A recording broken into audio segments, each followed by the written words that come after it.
Frères et sœurs, nous allons continuer. Ici, le Saint-Esprit nous envoie dans le livre de Luc. Luc 24, à partir du verset 13. Ce même jour, 2 disciples se rendaient à un village appelé Emmaüs. Il se trouvait environ à 11 km de Jérusalem. Ils parlaient de tout ce qui s'était passé. Pendant qu'ils parlaient et discutaient, Jésus lui-même s'approchait et fit route avec eux. Ils le voyaient, mais quelque chose les empêchait de le reconnaître. Jésus leur demanda: « De quoi discutiez-vous en marchant ?» Ils s'arrêtèrent, tout attristés. L'un d'eux, appelé Cléopas, lui dit: « Es-tu le seul habitant de Jérusalem qui ne connaît pas les événements qui se sont passés ces derniers jours? » Quel événement, leur demandait-il. Il lui répondit: « Ce qui est arrivé à Jésus de Nazareth, c'était un prophète puissant. Il a montré par ses œuvres et ses paroles devant Dieu et devant tout le peuple. Les chefs et nos prêtres, nos dirigeants l'ont livré pour le faire condamner à mort et l'ont cloué sur une croix. Nous avions l'espoir qu'il était celui qui devait délivrer Israël. Mais en plus de tout cela, c'est aujourd'hui le 3e jour depuis que ces événements se sont passés. Les femmes de notre groupe nous ont étonnés. Il est vrai, elles se sont rendues tôt ce matin au tombeau, mais n'ont pas trouvé son corps.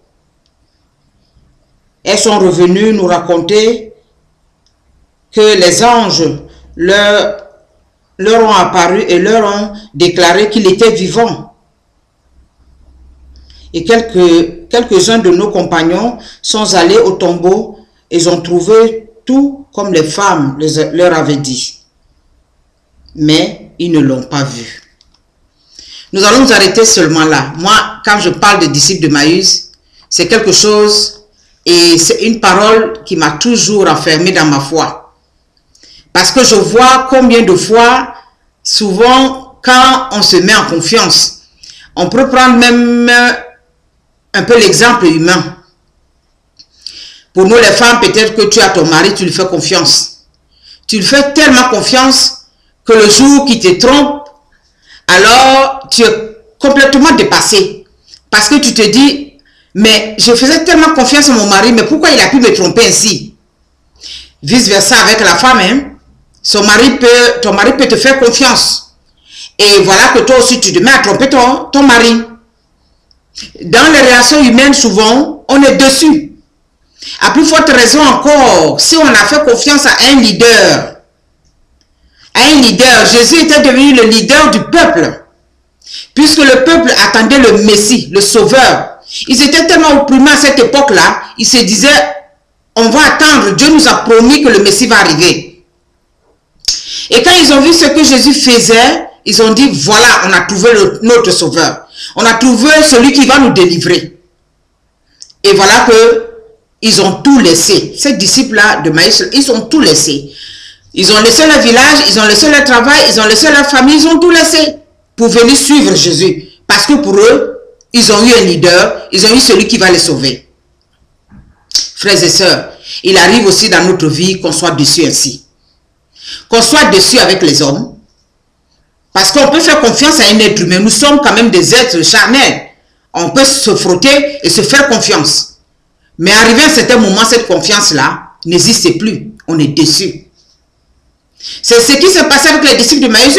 Ils ont vu Jésus comme un prophète. Mais ils ne l'ont pas vu comme un fils de Dieu qui est venu pour une mission bien déterminée. Et qu'après cela, ça va porter du fruit. Car lui-même, il a dit, si on ne met pas la graine à terre et que cette graine-là ne pourrit pas, ne peut pas porter du fruit. Ils n'avaient pas encore compris ainsi.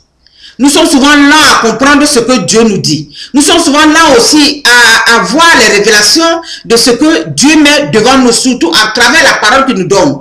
C'est difficile pour nous de comprendre parce que pour décoder la parole de Dieu, ce n'est pas donné. Il faut demander l'aide du Saint-Esprit. Alors ces disciples de Maïs, ils ont suivi Jésus, ils ont vu de leurs yeux de chair ce que Jésus a opéré comme miracle. Ils se sont dit, c'est fini, on a trouvé ce que nous voulons. Et voilà, les gens qui sont venus mentir, ils ont menti, ils ont dit des choses qui ne sont pas correctes, on a condamné notre Seigneur Jésus. Ces personnes-là, ils ont vu, ils ont cru que peut-être au moment où on va condamner Jésus, puisqu'il a fait beaucoup de miracles, il va faire le miracle ce jour-là, les gens ne vont pas l'attraper. Ah, et ça a été une très grande surprise pour eux. Parce qu'ils se sont dit, il a guéri les malades, il a ouvert les yeux des aveugles, il a ouvert les oreilles des sourds, il a guéri les lépreux, il a fait la multiplication des pains, il a fait des choses extraordinaires, il a fait sortir Lazare de la mort. Mais pourquoi lui, on l'attrape et il ne peut rien faire? Il ne comprenait rien. Souvent, notre intelligence est très peu pour qu'on comprenne certains événements. Et aujourd'hui, il y a certains événements qui se sont produits dans le pays d'où je suis venu. Les gens ont prié, prié, prié, prié, ils se sont dit, Dieu va intervenir. Et ça a été vraiment le contraire de ce qu'ils attendaient. Il y a des moments où on ne peut pas comprendre ce que Dieu veut. Il faut en ce moment-là essayer de s'asseoir et se dire peut-être qu'on a pris notre intelligence humaine pour voir les choses autrement. Il faudrait maintenant qu'on voit les choses selon ce que Dieu lui veut, qu'on puisse voir. Ça a été vraiment une très grande déception. Et moi qui vous parle, je vous assure que ça a été une très grande déception pour moi. Parce que nous tous, on était en union de prière, on priait. On a dit, il faut que le Seigneur manifeste sa gloire. Mais il a manifesté sa gloire d'une autre manière, peut-être qu'on n'attendait pas.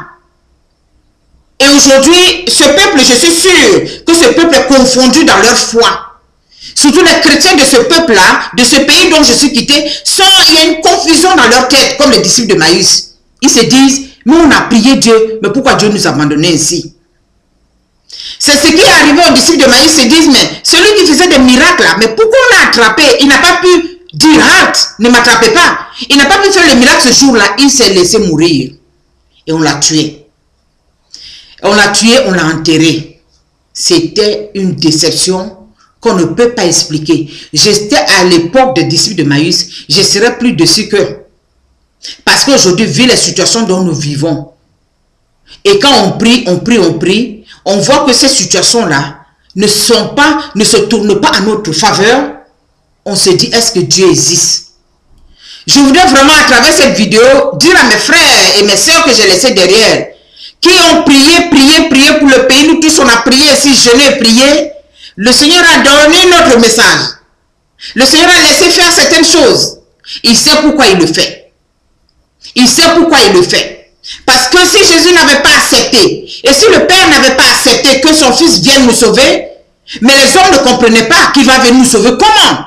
Ils ne savaient pas qu'il va donner sa vie pour nous sauver. Pour eux, il va faire le miracle et il va nous sauver autrement. C'est ce que les disciples de Maïs croyaient.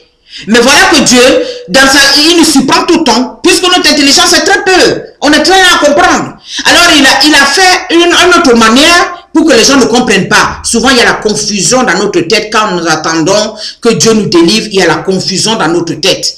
Et c'est ce qui s'est passé avec les disciples de Maïs.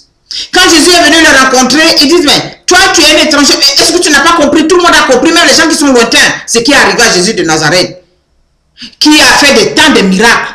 Nos prêtres, nos dirigeants, ils ont envoyé ce monsieur-là jusqu'à l'abattoir, ils l'ont tué. Et voilà que nous rentrons, nous sommes vraiment déçus. Frères et sœurs, aujourd'hui, si je vous parle de cela, parce que je sais qu'il y a beaucoup de personnes, comme je l'ai dit dans le pays où j'ai quitté, je suis sûr qu'aujourd'hui, il y a beaucoup de personnes qui vont à l'église et se disent, oh mon Dieu, on t'a prié, mais pourquoi il y a eu tout ça? Ils ne comprennent pas pourquoi tout ça là. Mais il y a une très bonne nouvelle qui va venir. Parce que Jésus, quand il est venu rencontrer ses disciples de Maïs, il a vu un peu leur déception. Il a vu un peu leur découragement. Il est venu les rencontrer dans ça, pour leur redonner notre vie. C'est ça, aujourd'hui, quand nous parlons, la délivrance est proche. La délivrance est proche aussi pour ce pays-là. La délivrance est proche, mes frères.